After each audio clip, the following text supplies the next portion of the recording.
पेशावर तैयार है। हाथ उठा के तालियों की गूंज में इस्तकबाल कीजिएगा।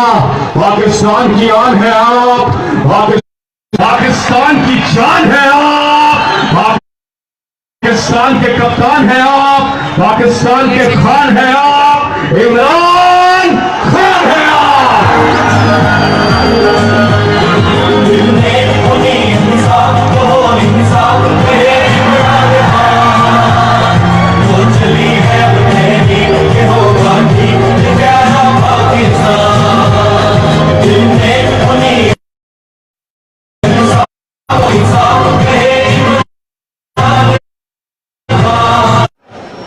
और उनकी बहन फरियाल तालपुर ने 1-1 अरब रुपए का हर्जाना किया हुआ है। जो उनकी हो गई कि मैंने उनको क्लब कह दिया। आसिफ जरदारी, तुम बहुत बड़े डाकू हो,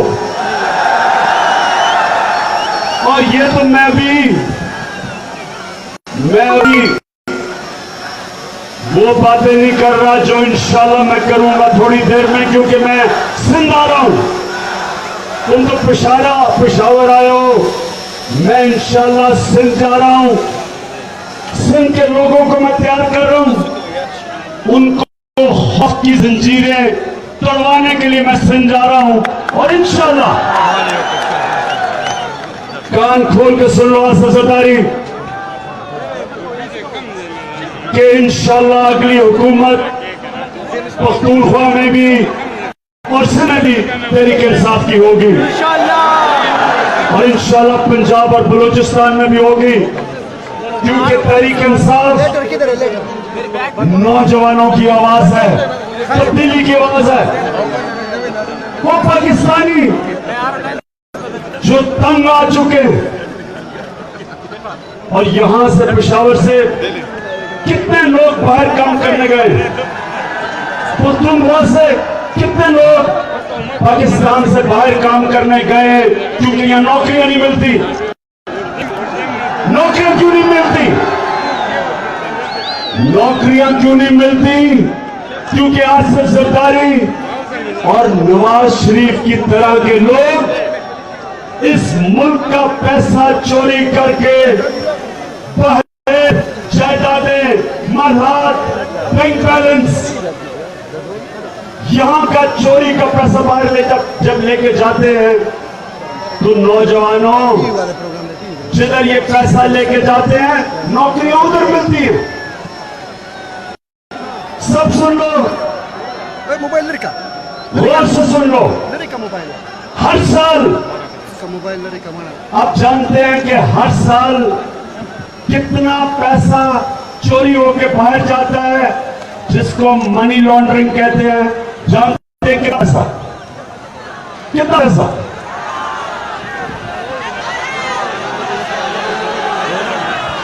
$10 अरब, जिसका मतलब 1000 अरब रुपया हर साल इस कौम का चोरी होके मुल्क से बाहर जाता है। ये नौजवानों, ये 1000 अरब रुपया अगर पाकिस्तान में खर्च हो तो यहां फैक्ट्रियां बने, या हमारी सड़कें ठीक हो, हम अस्पतालों के ऊपर लगाएं, हम बेहतरीन यूनिवर्सिटीज बनाएं, हम अपने बच्चों की तालीम दें। ये जब पैसा मुल्क से बाहर जाता है तो हमारे मुल्क में चलाने के लिए हमारे पास पैसा नहीं होता, हमें डॉलरों की कमी होती है। उसकी वजह से हम IMF से कर्जे लेते हैं। हम जब IMF से कर्जे लेते हैं, नौजवानों, जो मुल्क कर्जे लेता है उसकी दुनिया में इज्जत नहीं होती। जो मुल्क मकरूज होता है, जो भीख मांग के गुजारा करता है, दुनिया उसकी इज्जत नहीं करती। और दूसरा, वो कर्जों की किस्तें वापस करने के लिए आपके ऊपर टैक्स लगते हैं। हर चीज के ऊपर टैक्स लगता है। बिजली पे टैक्स, गैस पे टैक्स, बिजली महंगी, गैस महंगी, खाने पीने की चीजें महंगी। जो आप टेलीफोन ये जो तस्वीरें खींच रहे हैं, आप 100 रुपए का कार्ड लेते हैं, 35 रुपया टैक्स लगता है। तो कौन टैक्स देती है? महंगाई के जरिए।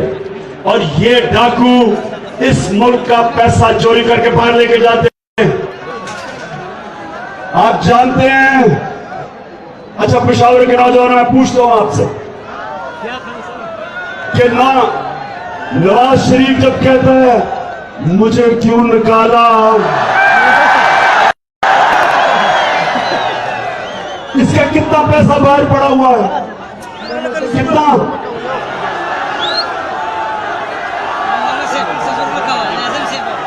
कितना? नवाज शरीफ कहते हैं ना जी मुझे इकामे पे निकाला गया। इकामा तरीका है पैसा मनी लॉन्ड्रिंग करके पाकिस्तान का बाहर ले जाना। इकामा तरीका है। मनी लॉन्ड्रिंग क्या होती है? जल्दी से, मनी लॉन्ड्रिंग क्या होती है? यहां से चोरी करके कौम का पैसा मुल्क से बाहर ले जाना, आपका पैसा बाहर ले जाना। तो नवाज शरीफ के पास कितना पैसा बाहर पड़ा हुआ है? 300 अरब रुपया। 300 अरब रुपए का मतलब 30,000 करोड़ रुपया। बच्चों को तो ये भी नहीं पता है करोड़ कितना होता है। 100 करोड़ का 1 अरब। तो जब ये मासूम और मजलूम शक्ल बना लेते हैं, बच्चे भी बना लेते हैं, बेटी भी बना लेती है, और नवाज शरीफ भी बना लेता है कि मुझे क्यों निकाला। नवाज शरीफ इसलिए आपको निकाला कि आपने इस कौम का 300 अरब रुपया चोरी करके बाहर लेके गए। अब नौजवानों से मेरा काम है आपको जगाना। अब मुझे बताएं कि ये जो ड्रामा हुआ था आज इस्लामाबाद में, अदालत में गए, अदालत के ऊपर इन्होंने हल्ला बोल दिया, जज बेचारा जान बचा के बाहर भागा। ये क्यों कर रहे हैं नवाज शरीफ? इसके बच्चे क्यों कर रहे हैं? सुने जरा, अब आप सबको समझना चाहिए क्यों कर रहे हैं ये। इसको पता है कि अगर मनी लॉन्ड्रिंग में नवाज शरीफ को सजा हो जाती है तो इनका सारा पैसा 300 अरब रुपए से ज्यादा पैसा जो बाहर पड़ा है, वो सारा पैसा जब्त होके पाकिस्तान आएगा, फ्रीज हो जाएगा। और इसलिए इनकी पूरी कोशिश है कि ये पूरी कोशिश करेंगे कि किसी ना किसी तरह ये बच जाए एहतसाब से। इनको यही भी फिक्र नहीं कि हमारी जमहूरियत चली जाए। इनको ये शर्म नहीं कि ये हमारी सुप्रीम कोर्ट को बदनाम करें।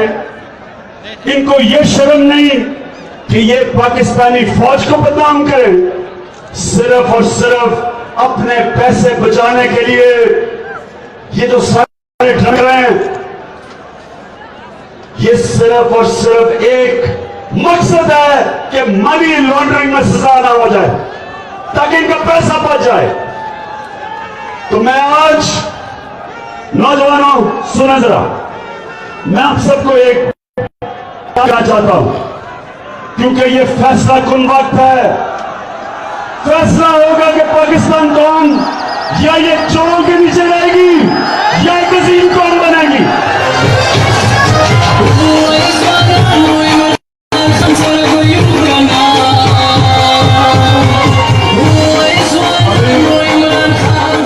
मैं आप सबको जो भी पाकिस्तान में सुन रहे हैं, जिधर भी बैठे, मैं आज आप सबको तैयार करो कि अगर इन्होंने इंसाफ का रास्ता रोका, शायद खाकान अब्बासी तुम भी सुन लो,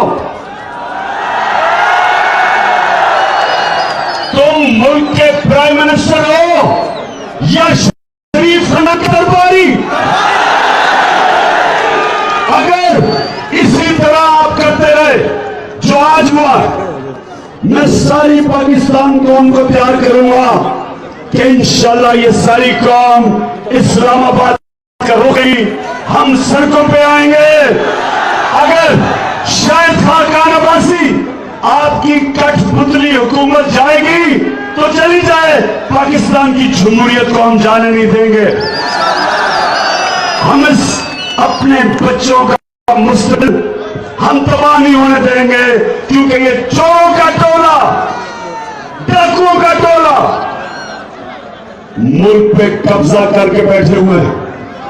नौजवान, एक और मैं आपके लिए, एक मुल्क है स्विट्जरलैंड। स्विट्जरलैंड एक दुनिया का मुल्क है। मैंने बड़ी दफा स्विट्जरलैंड गया हूं। उनके पास सिर्फ पहाड़ और उनके पास गायें जिनका दूध और उनका मक्खन है। दुनिया में सबसे खुशहाल मुल्क है। अब क्यों ना वो, सुनिए जरा, क्यों एक मुल्क जिसके पास कोई वसाइल भी नहीं, सिर्फ गाय, मक्खन, दूध, पनीर और पहाड़, क्यों वो दुनिया का सबसे खुशहाल मुल्क है? और पाकिस्तान जिसमें अल्लाह ने ज़रख़े ज़मीन दी, ऐसे पहाड़ दिए जो दुनिया में है ही नहीं कहीं, इतनी खूबसूरत जगह दी कि स्विट्जरलैंड का, पाकिस्तान के पहाड़ों का कोई मुकाबला ही नहीं। मैंने अभी 4 जगह ढूंढी है, परवेज साहब को बताया है, कोहिस्तान और हजारा के पहाड़ों में। मैं आपको यकीन दिलाता हूं, मैंने दुनिया में इतनी खूबसूरत जगह नहीं देखी, और इंशाल्लाह टूरिस्ट मेले अगले साल हम खोलेंगे इन 4 जगहों को इंशाल्लाह। तो हमारे पास पहाड़ भी उनसे बेहतर, हमारे पास ज़रख़ेज़ जमीन है, हमारे पास 12 मौसम है, 12 मौसम है पाकिस्तान में। हम हर कुछ ला सकते हैं इस मुल्क में। हमारे पास तांबे के जखीरे, हमारे पास कोयला, हमारे पास अल्लाह ने नौजवान आबादी दी है जो मर जाते हैं तो बड़े बड़े काम कर देते हैं। मैं देख रहा था एक छोटा सा, अभी नहीं डीजल की बात हुआ, एक नौजवान नियाजी मियावाली से अभी मैं देख रहा था कि वो कोई 15-16 साल के ने कहीं बाहर जाके उसने कोई एक अजीब इजाद कर दी है, छोटे से नौजवान ने। तो यहां के लोग जब बाहर जाते हैं बड़े बड़े काम करते हैं, हमारा मुल्क क्यों नहीं उठता? क्यों गुर्बत है? क्यों बेरोजगारी है? क्यों है? बताओ नौजवानों, क्यों है? क्योंकि हमारे ऊपर डाकू बैठे हुए हैं, लुटेरे बैठे हुए हैं, झूठे बैठे हुए हैं। दीन को बेचने के लिए, दीन पे पैसे बनाने के लिए अपने आप को एक डीजल के परमिट पे बेचने वाले लोग हैं। कोई पख्तूनों की सियासत करता है, पख्तूनों की सियासत करता है, और एक धमाका हुआ, आपने सबने देखा था किस तरह तुम दबा के हेलीकॉप्टर में भागा, देखा था आपने। और पख्तूनों का लीडर और उसका नाम लेते हैं तो सारे लोग शोर मचा देते हैं, इजी लोड।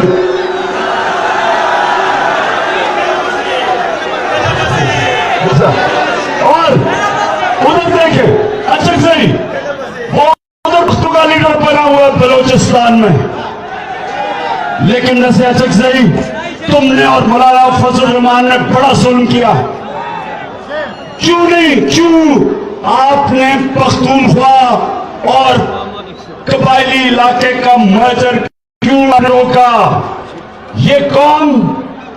हमारे कबायली इलाके के लोग जिन्होंने इतने जुल्म उठाए, पिछले 10 साल तबाही हुई, उनके घर तबाह हुए, उनके बच्चे बेचारे मारे गए, मरगानी हुई, आधी आबादी फाटा से बाहर थी।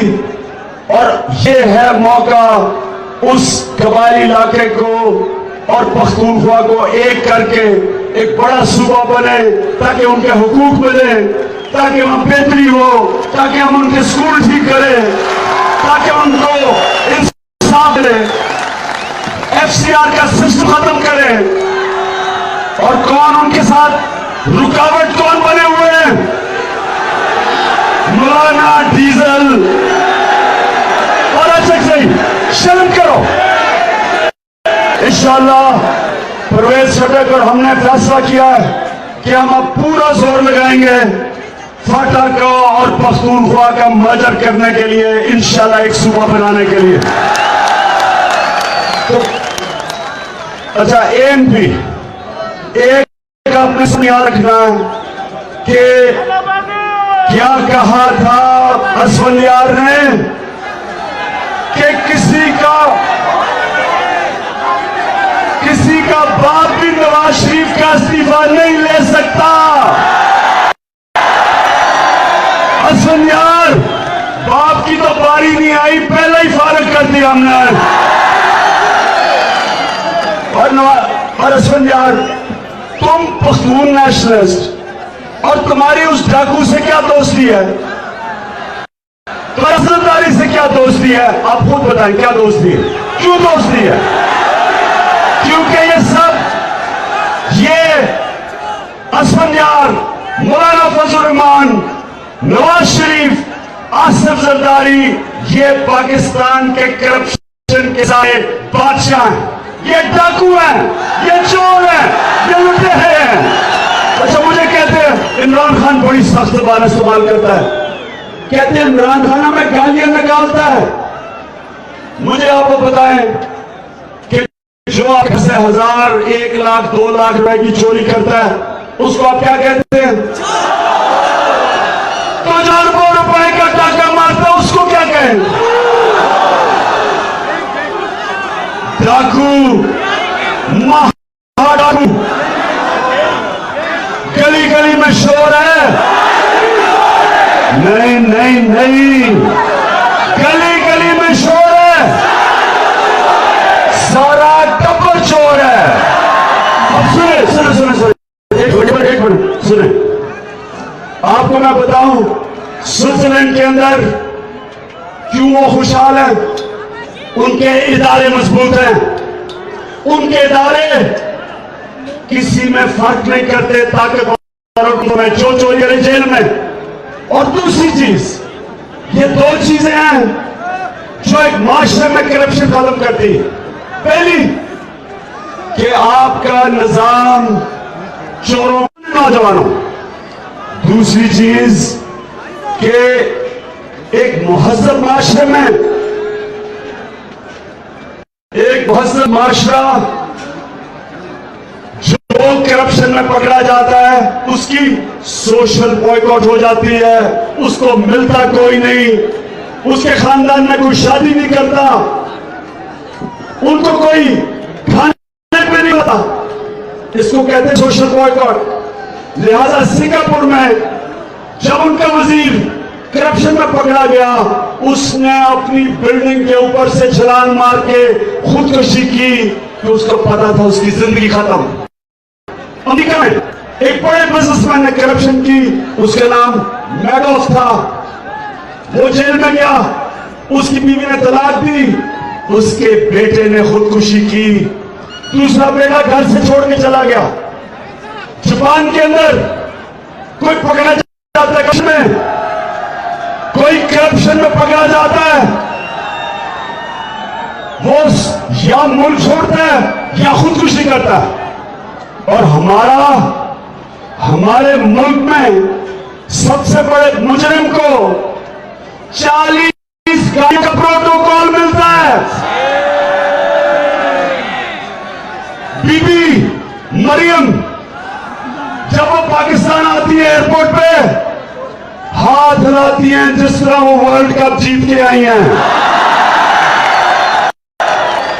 यानी जब एक मुल्क में आप चोरों को, आप डाकुओं को, जब आप उनको इस तरह की प्रोटोकॉल देंगे तो वो जो जेल में हजारों लोग जेल के अंदर पड़े हुए हैं उनका क्या कसूर है? उनकी तो चोरी कम है, उन्होंने तो चोरी भी हजारों में या लाखों में की है।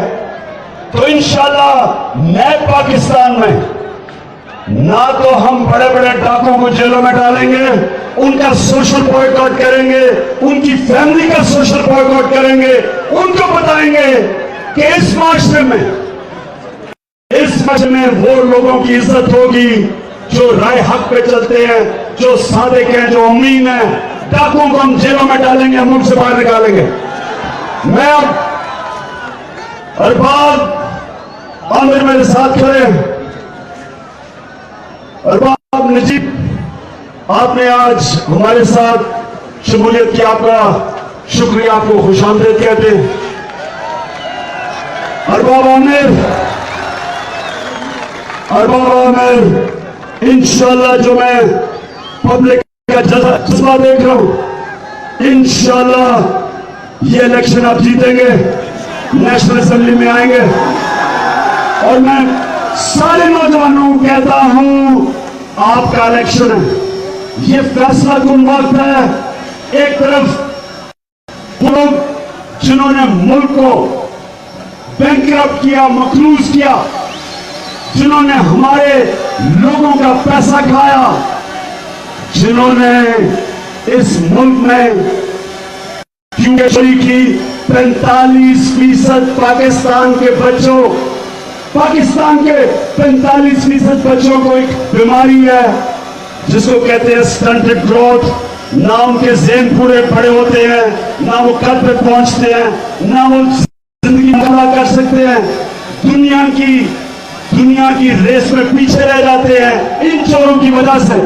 तो हमने नौजवानों, हमने इनको शिकस्त देनी है। 26 तारीख को हमने इनको शिकस्त देनी है। ये फैसला कुन इलेक्शन है। आपने इस इलेक्शन में एक पैगाम देना है सबको कि पाकिस्तान का नौजवान आज बाशऊर है, तब्दीली के साथ खड़ा है। पाकिस्तान का नौजवान इस मुल्क में अदल और इंसाफ चाहता है। पाकिस्तान का नौजवान इस मुल्क को एक अजीम कौम देखना चाहता है। पाकिस्तान का नौजवान इस मुल्क में वो निजाम देखना चाहता है जिसकी वजह से बाहर से लोग पाकिस्तान नौकरियां ढूंढने आएंगे, बजाय इसके कि बड़ा हमारा नौजवान बेरोजगार फिर रहा है क्योंकि यहां से पैसा आया। 26 तारीख को आपने सबने निकलना है, बड़ों को निकालना है, सबको निकालना है। वोट तो नहीं है। और हमने 2 चीजें करेंगे। हमने एक, इस मुल्क के इदारे मजबूत करने हैं जो इन डाकुओं ने तबाह किए, सारे इदारे तबाह कर दिए।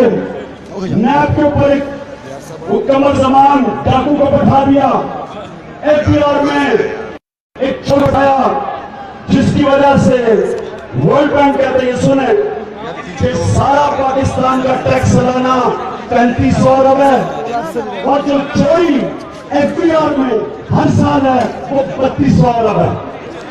सोचेंगे ये चोरी रुक जाए, 3200 अरब चोरी और नाइली की वजह से अगर ये रुक जाए, आप खुद ही सोचें कि ये मुल्क के दर से किया जा सकता है।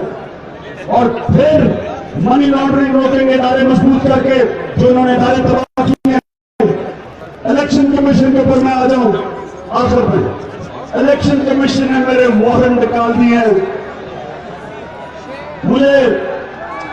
मुझे कहा है कि अगर मैं 26 को नाम में जेल में चला जाऊंगा, उन्होंने टेस्ट कोर्ट ने उसने भी मेरे वारंट निकाले। मैं सिर्फ एक चीज कहना चाहता हूं गाड़ी से पहले, जब तक एक मुल्क के इदारे अपने कानून के दायरे में काम नहीं करेंगे, जब तक वो इदारे के ऊपर लोग बिठा के अपने लोग बिठा के से खत्म से होंगे। दुनिया में कोई मुल्क आगे नहीं बढ़ सकता अगर स्विट्जरलैंड अजीम मुल्क है, मजबूत इदारे हैं, ईमानदार लीडर हैं और वो अपने इंसानों के ऊपर पैसा खर्च करते हैं, उनकी तालीम पे, उनकी सेवा।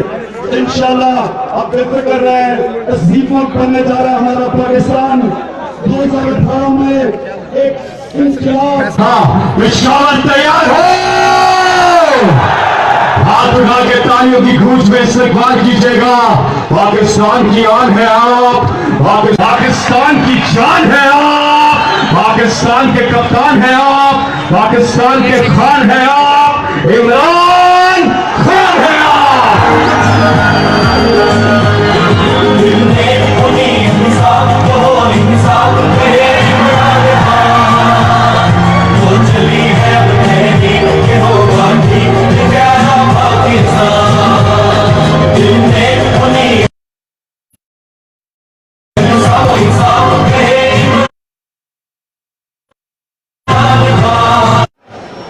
और उनकी बहन फरियाल तालपुर ने 1-1 अरब रुपए का खर्चाना किया हुआ है।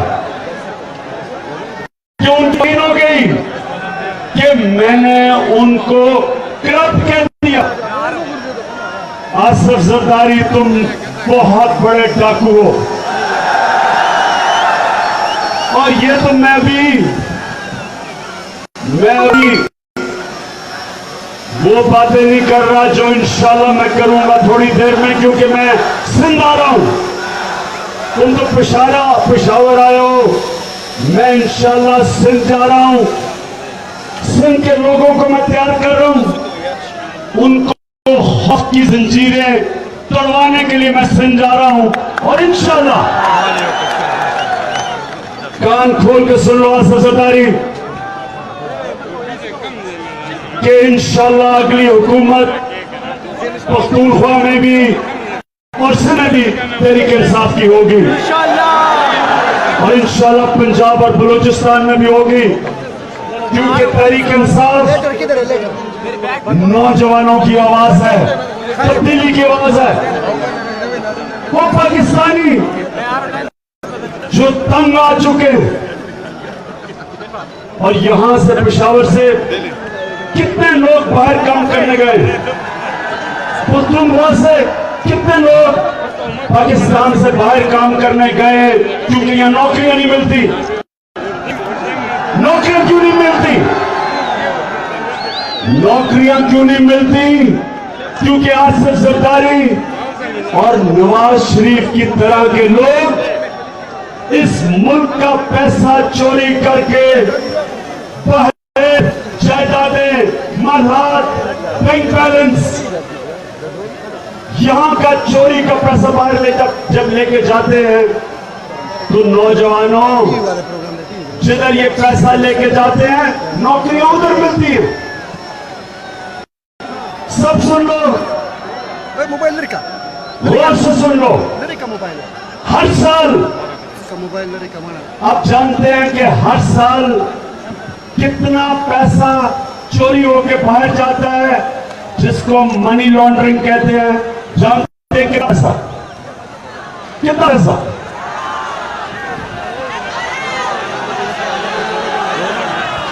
10 अरब डॉलर, जिसका मतलब 1000 अरब रुपया हर साल इस कौम का चोरी होके मुल्क से बाहर जाता है। ये नौजवानों, ये 1000 अरब रुपया अगर पाकिस्तान में खर्च हो तो यहां फैक्ट्रियां बने, या हमारी सड़कें ठीक हो, हम अस्पतालों के ऊपर लगाएं, हम बेहतरीन यूनिवर्सिटीज बनाएं, हम अपने बच्चों की तालीम दें। ये जब पैसा मुल्क से बाहर जाता है तो हमारे मुल्क में चलाने के लिए हमारे पास पैसा नहीं होता, हमें डॉलरों की कमी होती है। उसी वजह से हम IMF से कर्जे लेते हैं हम जब IMF से कर्जे लेते हैं नौजवानों, जो मुल्क कर्जे लेता है उसकी दुनिया में इज्जत नहीं होती। जो मुल्क मकरूज होता है, जो भीख मांग के गुजारा करता है, दुनिया उसकी इज्जत नहीं करती। और दूसरा, वो कर्जों की किस्तें वापस करने के लिए आपके ऊपर टैक्स लगते हैं। हर चीज के ऊपर टैक्स लगता है। बिजली पे टैक्स, गैस पे टैक्स, बिजली महंगी, गैस महंगी, खाने पीने की चीजें महंगी। जो आप टेलीफोन में जो तस्वीरें खींच रहे हैं, आप 100 रुपए का कार्ड लेते हैं, 35 रुपया टैक्स लगता है। तो कौन टैक्स देती है? महंगाई के जरिए। और ये डाकू इस मुल्क